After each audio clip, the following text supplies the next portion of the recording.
বাটা মাছটা এখানে আছে, নুন হলুদ মাখিয়ে নিয়েছি। এবার এটাকে ভেজে নেব।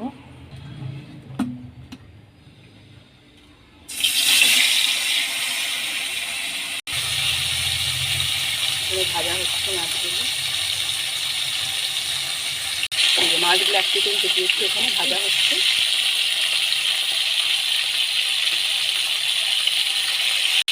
মাছগুলো ভাজা হয়ে গেছে, এবার এগুলোকে তুলে নেব।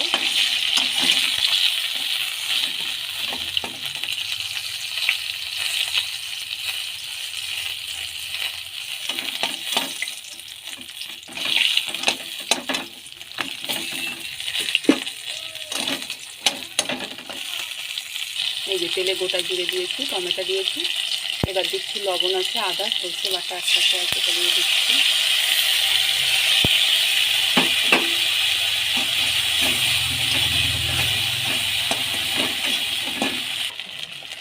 যে মশলাটা গুলে নিয়েছি, জিরে লঙ্কার গুঁড়ো হলুদ গুঁড়ো, এটা এবার দিয়ে দেবো মাছের মধ্যে।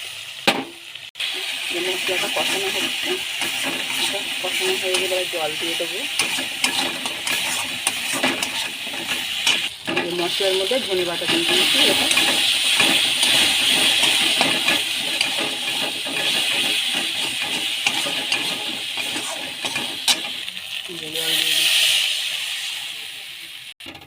জল দিয়ে দিয়েছি। এবার মাছের ঝোলটা ফুটে গেলে মাছটা দিয়ে দেবো। মাছের ঝোলটা ফুটে গেছে, এবার মাছগুলো সব দিয়ে দিচ্ছি।